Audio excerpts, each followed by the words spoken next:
Hi everyone, I'm Ashley Litwin, registered dietitian nutritionist. Welcome to our second episode with the Dietitian Who Doesn't Diet. Today I want to go into busting through a couple myths of what to and to not eat. I know we are constantly being bombarded with foods to not eat. I know that wherever we look, whether it's on a magazine or a billboard or a commercial, it's like, don't eat this, One week it's don't eat this, the next week it's don't eat that, and then it's don't eat this. One time you're having salmon, the next week you're not having salmon. One time you're having eggs, the next week you're not having eggs. It is so confusing. It's even confusing for me as a dietitian. I have spent many years trying to understand why we have so many confusing messages on our media and how it influences us. So what I want to get back to is really talking about what can you eat? What should we be eating? And how can we have that in an everyday eating style?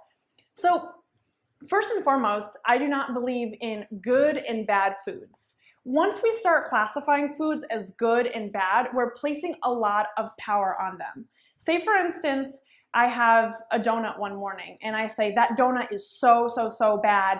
Therefore, I'm a bad person because I had that donut.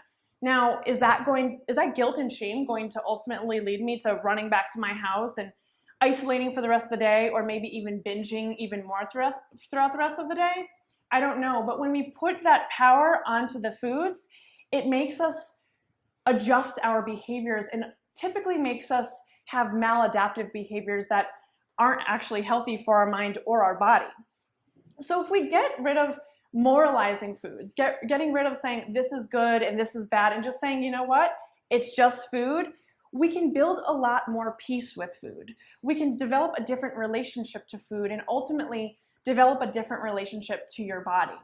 Now, every single food is made up of nutrients. There are calories in all foods that we eat. Oftentimes when I ask the question, what is the first thing that you think of when you hear the word calories? A lot of people will say, oh God, gross, disgusting, shameful, we need to eat as low calories as possible. And there's a lot of things that immediately come up for us when we hear that word. And the thing is, all food is made up of calories. All food. And a human being needs calories to survive. That is how we derive our energy source. That is the primary fuel source for the brain, period. So when we're cutting out calories and we're getting too restrictive with our calorie intake, it can wreak havoc on the body and the brain. We won't be able to function properly. We won't be able to exercise, be active, work efficiently throughout the day because we'll be foggy, we'll be tired, we'll be fatigued. I know if anyone has tried a diet before where you're restricting calories, 9 times out of 10, you're probably feeling those symptoms.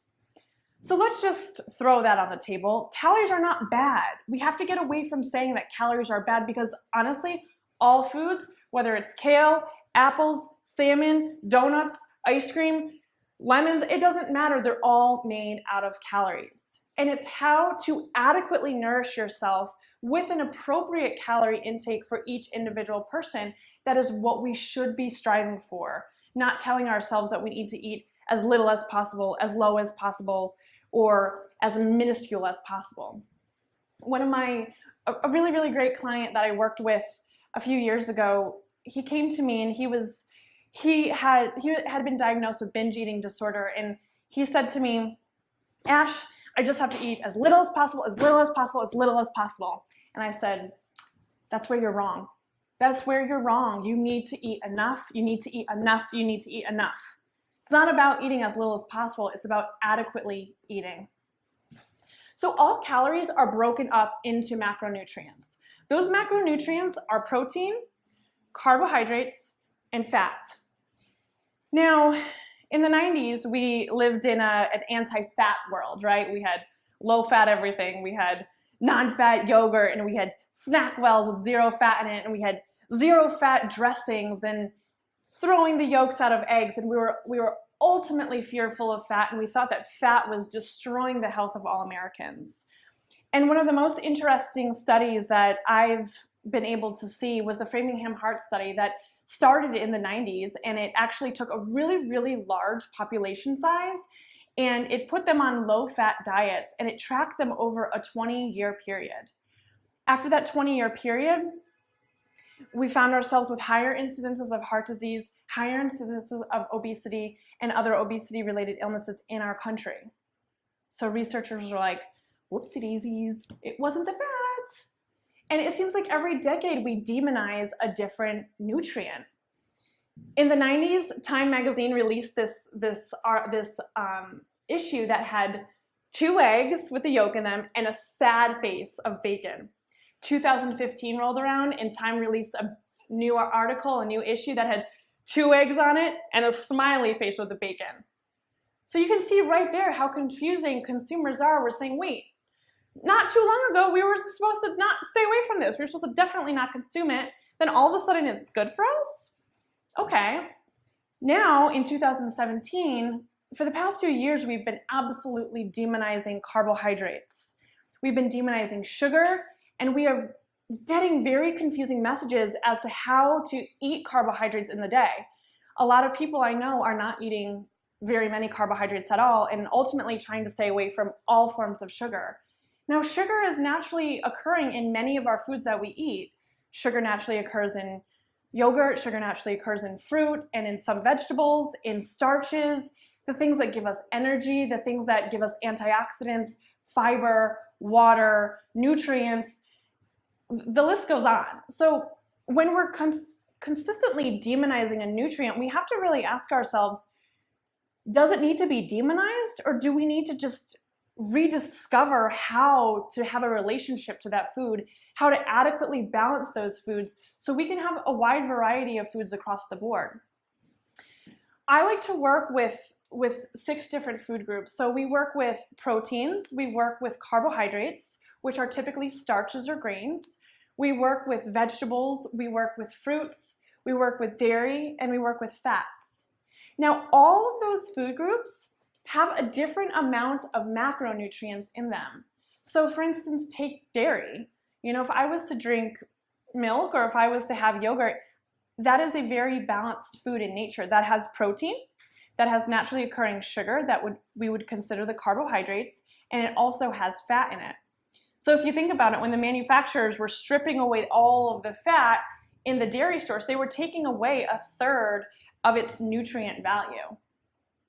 Now, fat is a really beautiful nutrient, and it's one of the nutrients I like to start with because for so long I personally thought that fat was my foe. And now I'm here to say that fat is your friend.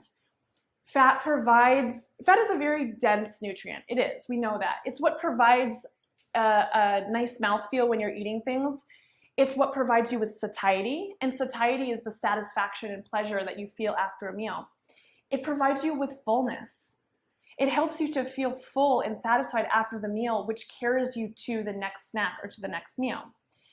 On a deeper level, it also helps regulate hormones, and it is adequate for human life. It is necessary, and we're even finding it's very beneficial in times of if people have been in accidents or any traumatic injuries. Fat can be very, very beneficial.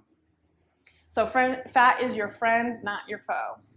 Now we have protein. Protein is amazing, and I don't think protein has ever really been demonized per se, but there was a period of time when many, many people were succumbing to low protein, high carb diets.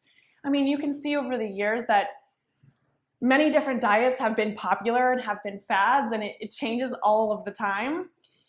And ultimately, that's why I want to encourage you to get away from the dieting messages and to get back to adequate nourishment, to get back to listening to when you're hungry and when you're full. For instance, if you were cutting fat out of your diet and you were feeling like you were starving throughout the day, and by the time 8 or 9 p.m. rolls around, you're overeating and you're binging and you're feeling out of control and chaotic, that's really time to look at how can you adequately incorporate fat throughout the day so you're not feeling that state of deprivation that's sparking that binge at the end of the day. So back to protein. Protein is a beautiful building block for your entire body. Protein makes up your hair, skin, and nails. Protein makes up your organs. Protein makes up many tissues in your body. Protein also makes up beautiful neurotransmitters like dopamine and serotonin that circulate in our brain and ultimately give us the natural pleasure feelings, natural highs that we feel throughout our day. Without adequate protein, we won't be able to have that. We won't be able to feel those things naturally as your body wants you to. So you're getting away from a normal physiological state. Last but not least are our carbohydrates. So carbohydrates are incredibly important for energy production, fuel, prevention of chronic disease, prevention of cancers. They can be very, very useful and very beneficial to the body. Now, just like I mentioned, the neurotransmitters that are built off of protein building blocks, you actually need carbohydrates to package those building blocks so your brain can utilize those neurotransmitters.